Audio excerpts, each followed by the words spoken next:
Dr. Swansea is right. This place seems perfect to conduct my research.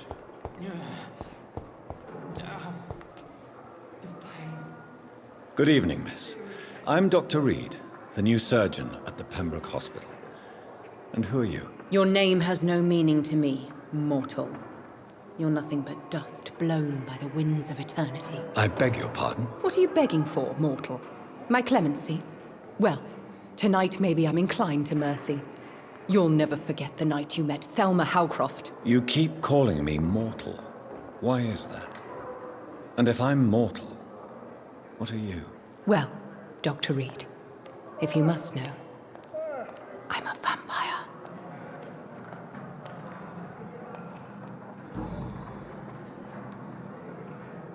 And why do you believe you're a vampire? I don't need to believe anything. It is what I am. It is what I feel within this hollow shell of flesh. Please, describe to me how you feel. What is it like to be a vampire? I can hear my body crumble from the inside as my flesh cracks and fades. I sense the last pulse of postulant blood within my drying veins. I need new blood. I see. Have you ever heard of Cotard syndrome, Miss Howcroft? Never. It's a mental illness discovered by a French neurologist named Jules Cotard. The affected patients are delusional. They believe that they are putrefying, that they are dead, a ghost or a ghoul, or in your case, a vampire. Delusional, you say? Oh, sad and petty mortal. You can't even begin to understand the concept of immortality. And you think it is I who am delusional. I'm assuming you must be a patient here. Am I right, Miss Howcroft? It's only a cover. To hide from my enemies. I can leave whenever I want. As a woman, a spirit, fog, or bat. Who are these enemies you mentioned? Can you describe them? I cannot say for sure. But I sense their eyes on me from nearby. I feel them watching me every time I visit the garden near the morgue. The staff here are not your enemy. They're here to help you, to care for you. I'm not speaking of the doctors in white. I'm speaking of the men and women who hunt me. For I am a vampire! I see. Don't worry. These people will not find you here. I'll personally make sure they leave you alone. Thank you, mortal. But do not interfere with them, for you are no match for those that hunt me.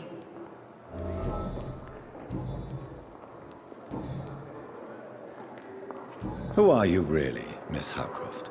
I mean, apart from being a vampire. Is that not enough for you, puny mortal? What do you require?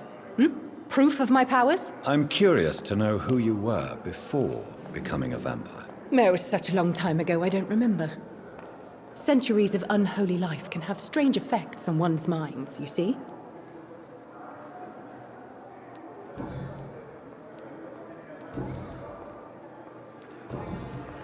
I'll leave you, Mistress of the Dark, to your nocturnal activities.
Good evening, Doctor.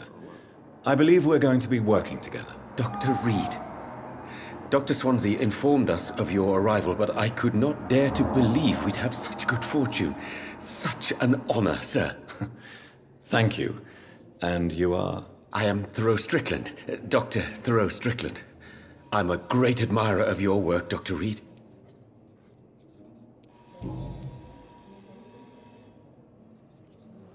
Please, could you tell me something about yourself? I'm a great admirer of your work concerning blood transfusion, Dr. Reed. I run my own experiments. I'm convinced it's the future.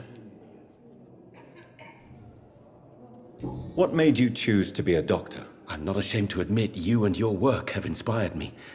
I am honored to have the opportunity to work by your side. It's always a pleasure to share scientific and medical knowledge with someone eager to learn. I'll be glad to help you if I can. This epidemic may be the century's most terrible disaster, but I'm convinced that we, as doctors, are the only ones able to defeat it. I based my technique on my mentor's research. He helped me perfect my method. What is yours? I'd rather not talk about it. For now, it's just theories and first approach. My process is purely experimental and unsuccessful. As long as you're cautious and methodical, you may remain empty-handed, but you won't fail. You're not the first one to warn me, but I am convinced knowledge is the main weapon against the ravages of this epidemic.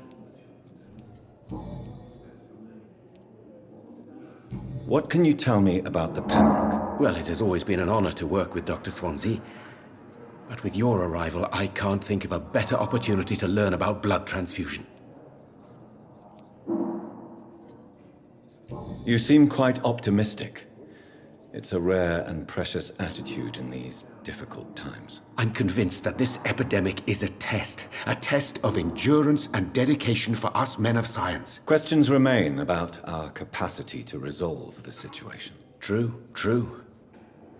Last summer, during the first wave of the epidemic, I used to joke with Milton about the extra work.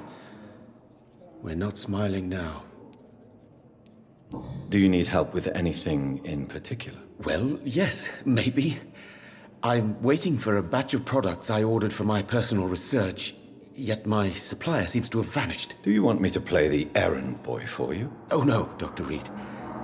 But if you went personally to his shop, what with your reputation and all, he wouldn't dare to refuse the products I need. I see. Well, give me the address, for I may pass by if I have time.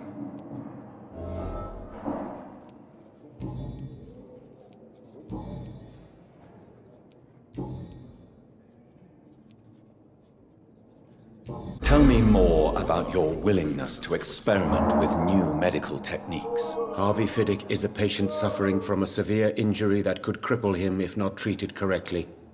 I'm convinced your blood transfusion technique could help him. What is it you really want? To save him, or to prove your point? Fair question. I want nothing but to save my patient, Dr. Reed. Especially since I know Mr. Fiddick's story. This personal involvement could also appear to be a lack of impartiality. You must know that a good surgeon must remain neutral. I agree. But that does not excuse Dr. Ackroyd's behavior, a man who did not even take time to converse with his patient. Do you think keeping his distance was a mistake? All I know is that I'm taking care of human beings with desires, hopes, and fears. Not some biological machine comprised of blood, bones, and flesh. Tell me Mr. Fiddick's story. Our first diagnosis was compromised because Mr. Fiddick lied to us about the real origin of his injury. He first claimed it was an accident. But why would he hide such crucial information from us? Because he is a proud father, ashamed of putting his children at risk because of his own negligence.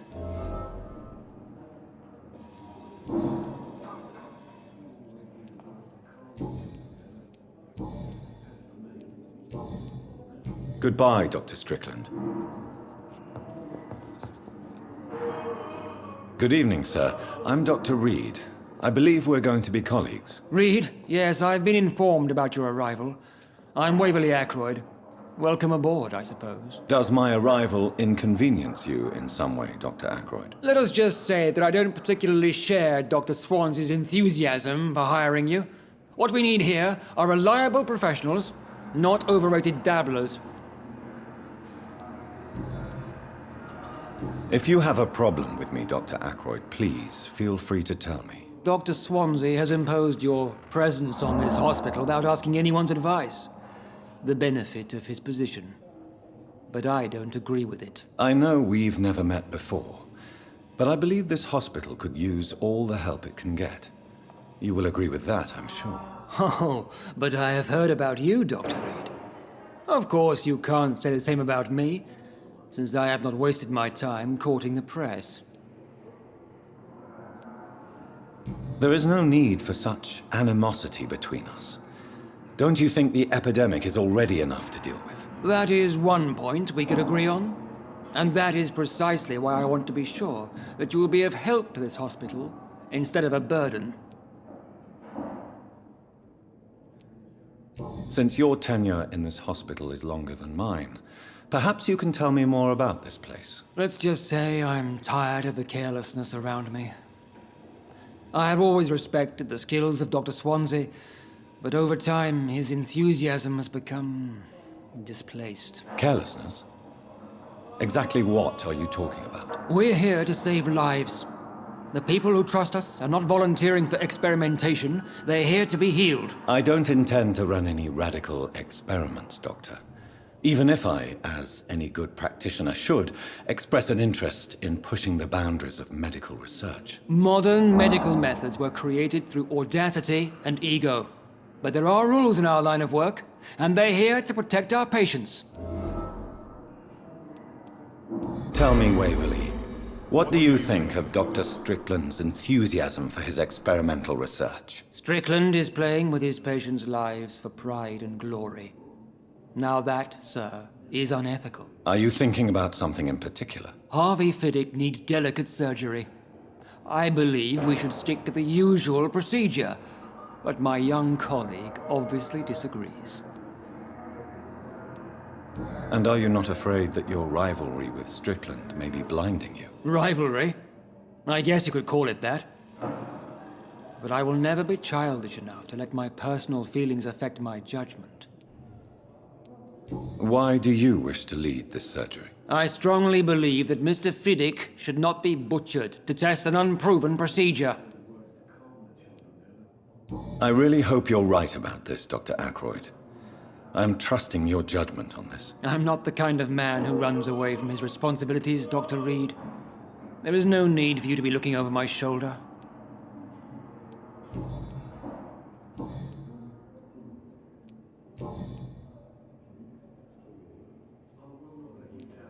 I don't know what you've heard about me, but I have already proved my value as a practitioner. I don't question your skills, Dr. Reed, but your motive.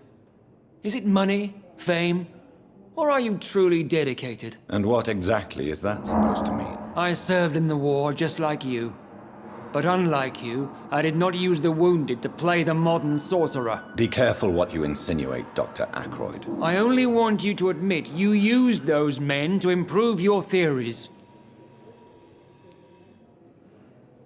This is ridiculous. My blood transfusion technique saved many lives, and you know it. You see? That is exactly what I hate about people like you. You avoid this kind of accusation instead of facing reality. It seems you have bad memories of your military service. I refuse to see this industrial slaughter as scientific progress. War only reveals the worst in men. We can at least agree on something, Dr. Ackroyd. Thank you for your time. We'll talk later.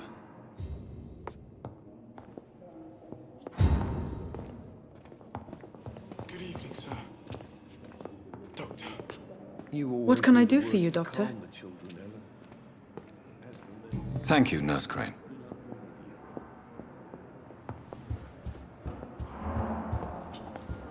This hospital seems to be falling apart. But in the circumstances, I'm willing to give you the benefit of the doubt. Good evening, madam. I'm all right. Can I help you? It's my son who needs you, sir. I'm Dr. Jonathan Reed. How can I help your son? I'm Beatrice Goswick, mother of Mortimer Goswick. Could you check on him, please, Dr. Reed? I've heard much of your talents as a physician.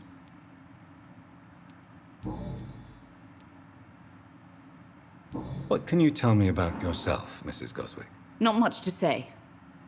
Just take care of my Mortimer and I'll cover all the expenses. That's all that matters. May I ask if you have an occupation, Mrs. Goswick? I'm a teacher by profession. I teach young women who are more ambitious about their futures than their families. Are you really that rich? Most of the patients here are of a more humble origin, if I may say so. Yes, thanks to my husband. May he rest in peace. I can cover any needed medical expenses. What do you think of your reception here? Any complaints? I have had the uttermost reservations about this hospital since we arrived. But we had no other choice, considering the state of emergency. Is there something in particular that's bothering you? Some of the staff were not especially welcoming.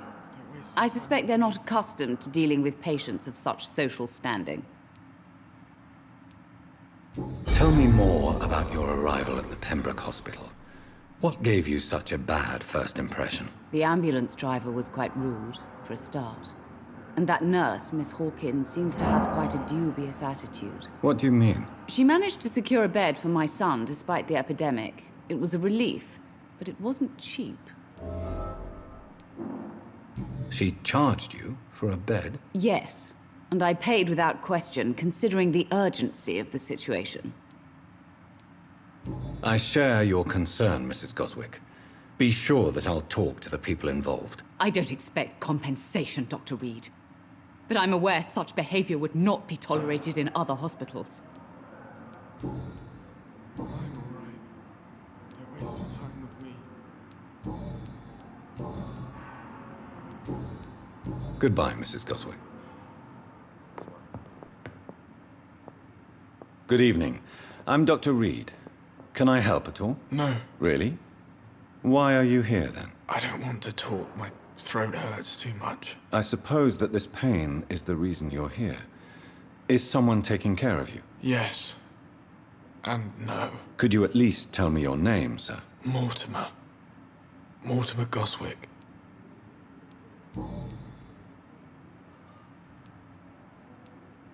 How painful is your throat, Mr. Goswick? So painful I'd rather not talk at all, Doctor. I'm sure you realize a doctor and his patient have to communicate, sir. Would it help if I gave you some paper and a pen? Not really. I see. Then maybe it's not just your throat that hurts, Mr. Goswick. Perhaps your sore throat is just the consequence of something more hurtful. Yes, maybe. But I don't want to talk or even write about it now. Why did your mother have you hospitalized here?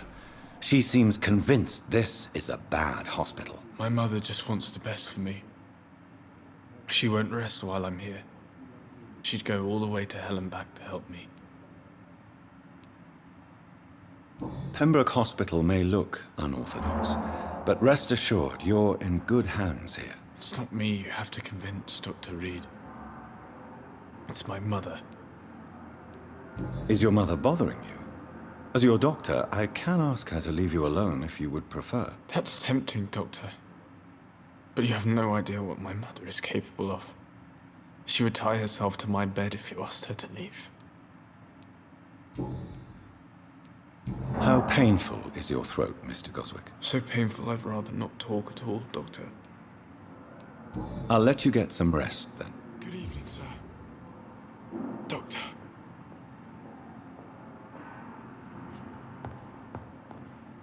Good evening, Doctor. How is my son doing?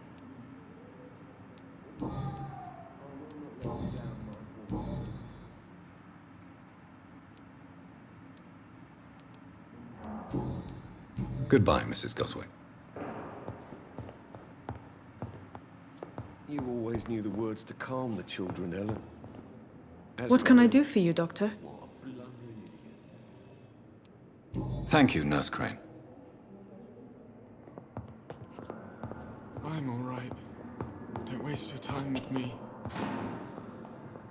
I'm quite busy right now, Dr. Reed.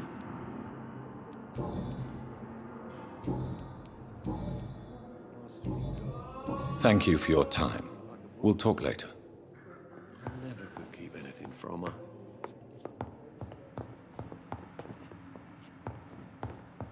Good evening, sir. Doctor.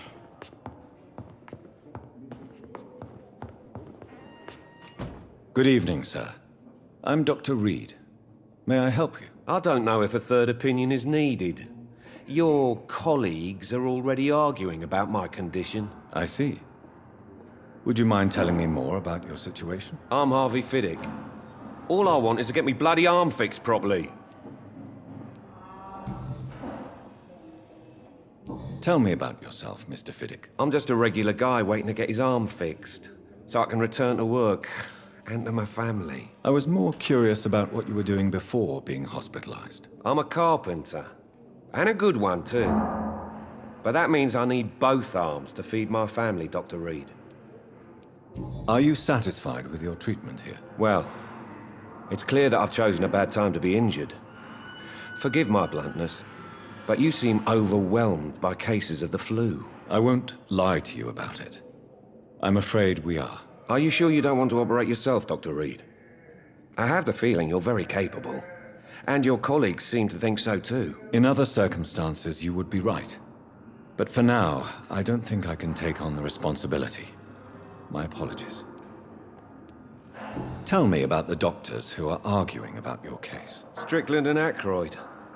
They both want the best for me, but there's a lot of pride there. Doctors are no different from carpenters, it seems. What do you mean? I often had professional arguments with rivals on a building site. Difference is, I disagreed about wooden nails, not flesh and bones.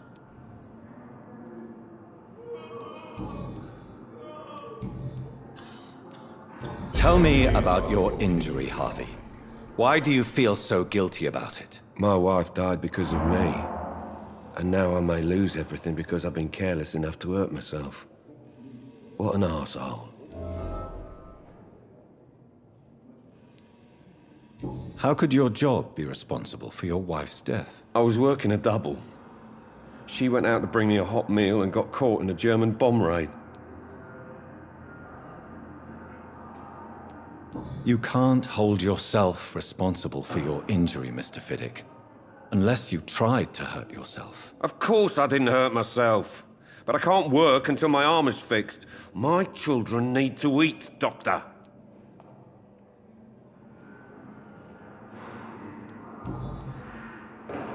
Tell me more about the death of your wife, Harvey. 1915.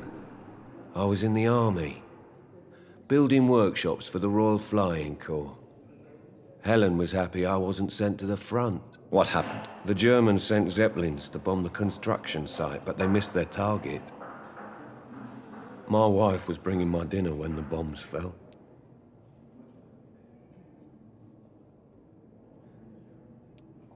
I'm sorry for your loss. So many died during the bombings. I served in France and witnessed the carnage there. I would like to say that she didn't suffer. Truth is, I have no idea. I just know that I'm all that me kids have. Poor little bleeders.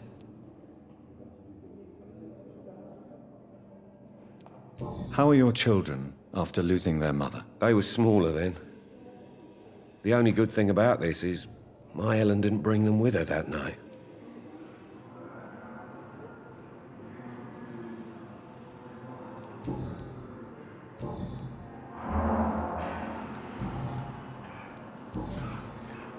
Goodbye for now, Mr. Fiddick. I'll see you later.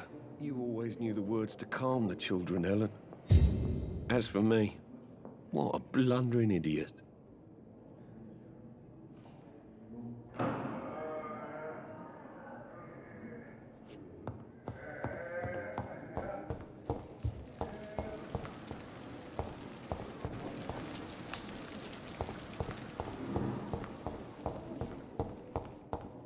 My sweet girl.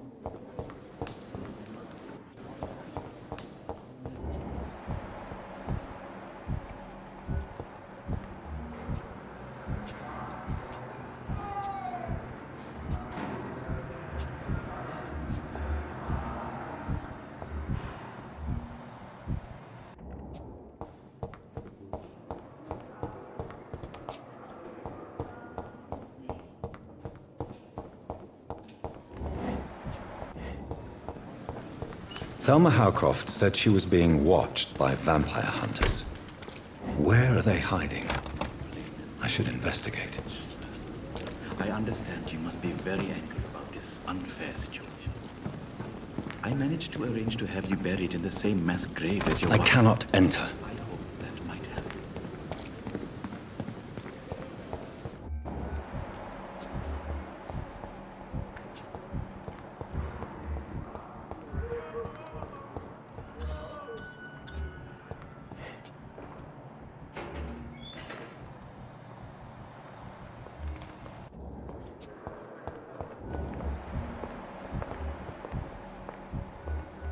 Do we know each other? Actually, yes. We met once before, at the Rockefeller University in New York. Dr. Tippett, yes, I remember. I was assisting Professor Carell in his research about coronary bypasses. He had nothing but praise for you.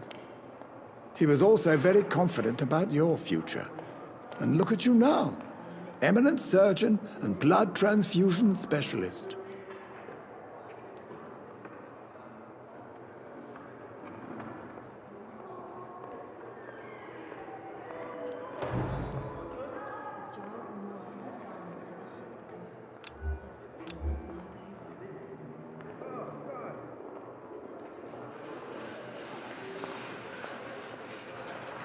What is the Pembroke Hospital situation? And please, speak freely. This hospital is not exactly the best of London. I'm sure you are used to working in a better environment.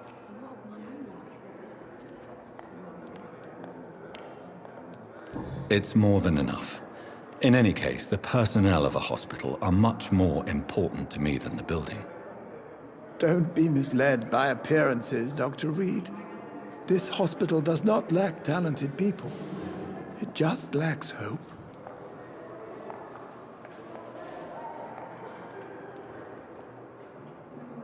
What can you tell me about the staff in the hospital? Some are really good, and others are not so good. But during this troubled period, there is no time for slander. I prefer to focus on the positive character traits. Tell me more about cherished people, then. Nurse Brannigan is a pearl. She is the most helpful and dedicated nurse I've ever worked with. A clever and cheerful woman. You really seem to admire her skills. I'll go even further. If she was a man, she would be a damn fine practitioner.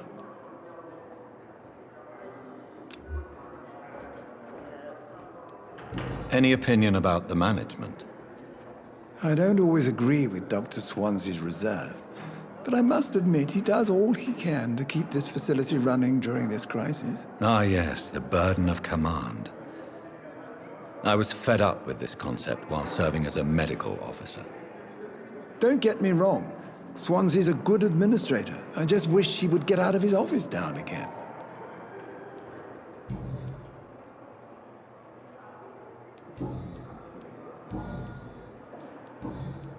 Goodbye, Dr. Tippett.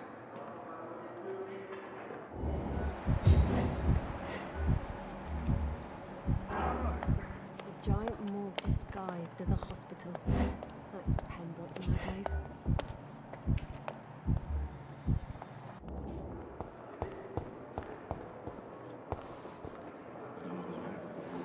Good evening, Miss Howcroft. How are you tonight? I need blood, Doctor. Warm, rich, vibrant blood.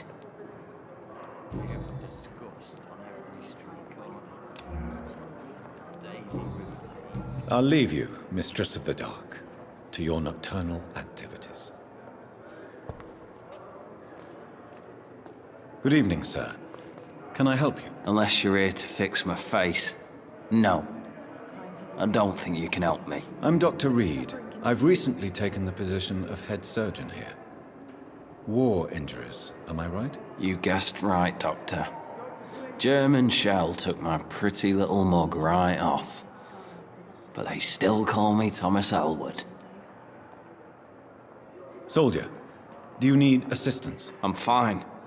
Just do something for this pain, will you? That's all I'm asking.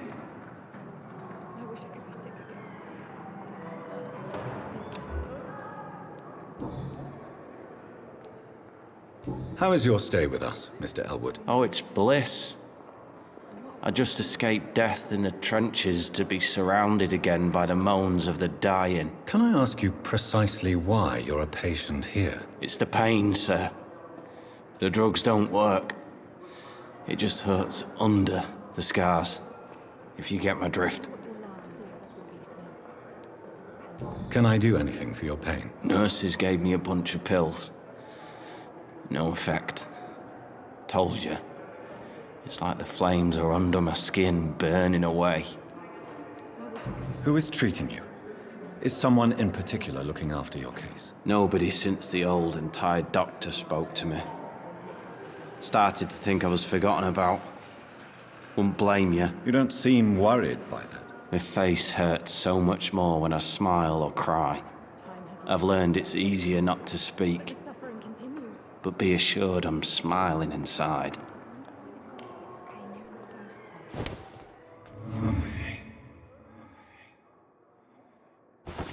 I wish I could be sick again. Feel my blood boil with the fever.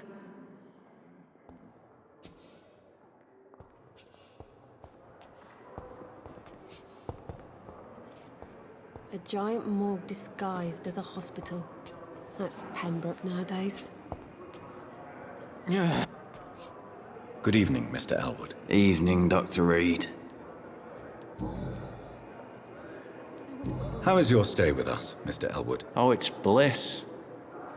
I just escaped death in the trenches to be surrounded again by the moans of the dying. Can I ask you precisely why you're a patient here? It's the pain, sir.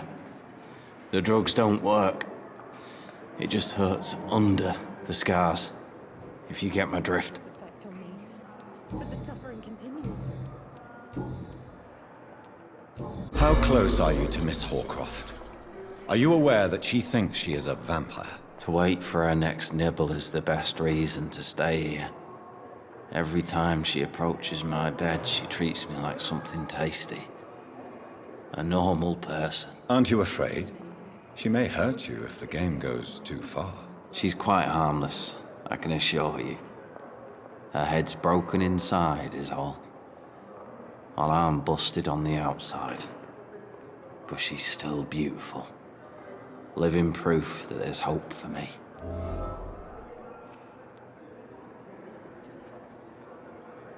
So do you let her bite you? You know that's not sanitary. And why not? She's only supping a few drops of me blood. And the pain, it's real for once. She could decide to bite less willing patients. Then it's another good reason for me to stay here, Doctor. You do realize she's mentally disturbed. It's called the Cotard syndrome. She truly believes she's a vampire. In her madness, she never refers to my scars.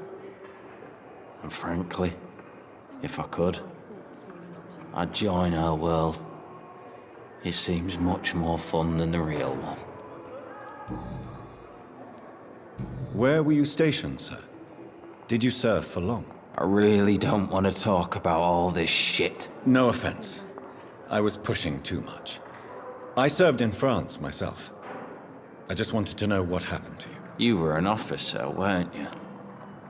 Then I doubt we fought the same war, sir. No offense. Goodbye for now, Mr. Elwood. Fear and disgust on every street corner. The day. What your last thoughts would be, sir. Good evening, Mr. Hampton. How do you feel? Dr. Reed, is it? Oh, sir, I must apologize for my behavior. What do you mean? I was not myself in the factory. Fear and exhaustion made me say awful things to you, I'm afraid. You remained perfectly nice and polite. A little delirious, perhaps. But who wouldn't be after enduring an abduction? Thank you, Doctor. That's a relief. Now all I need to do is rest and return to my flock.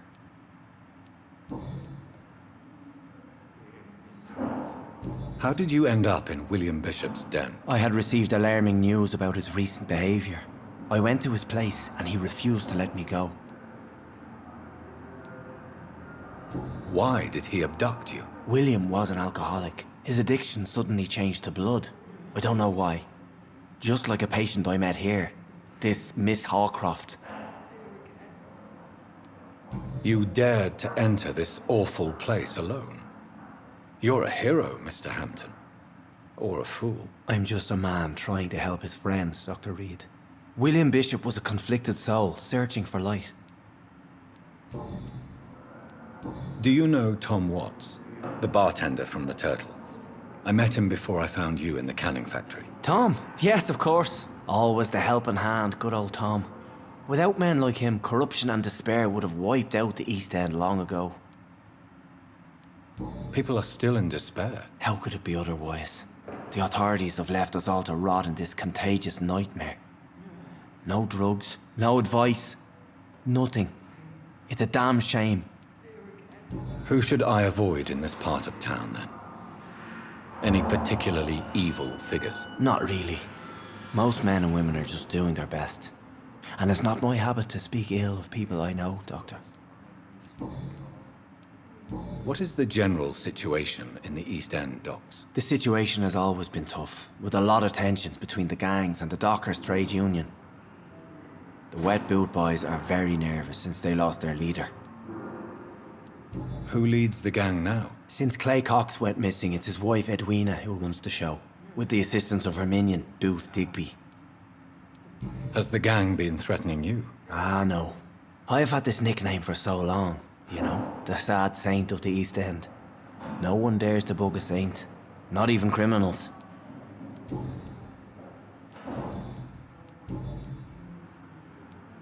What do you do for a living, Mr. Hampton?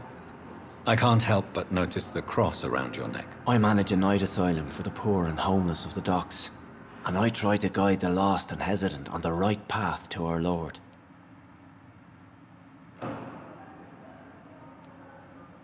Are you a priest, Mr. Hampton? A deacon, maybe? Not at all, Doctor. I'm just a man of faith willing to preach the good word. Why didn't you use your cross against William Bishop? To repel him somehow? That's a very strange question, Doctor. A cross is no magical token, if that's what you were trying to say. Not mine, anyway.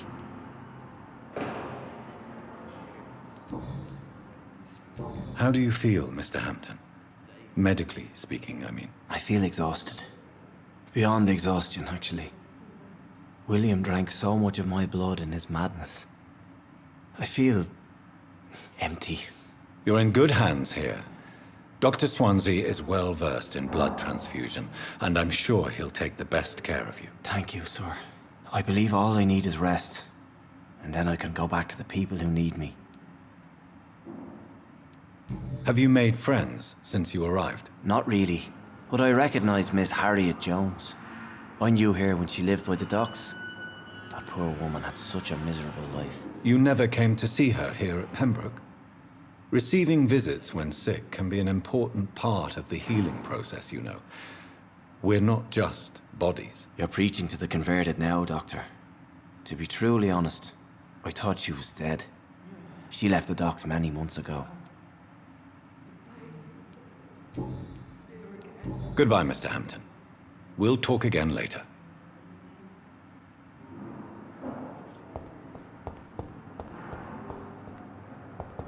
It's locked.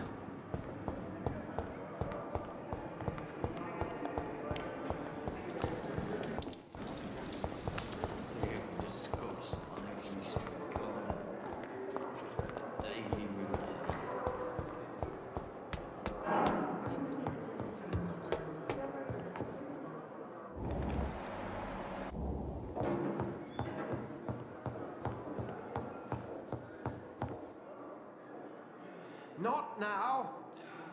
Please come back later. It's locked, all right.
I cannot enter.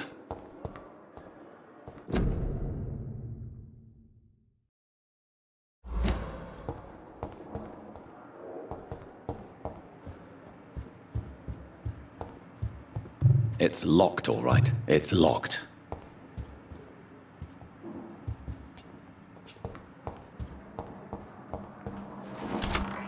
This must be the place. It's definitely away from prying eyes. Relegated to the shadows. A kingdom of my own. At least I won't be sleeping in a coffin.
William Bishop's blood is much more unstable than human blood and shows extensive mutation. But this is not what happened to me. I must keep on searching. The sun is about to rise. I can feel it. I'll continue tomorrow night. I have so much time now.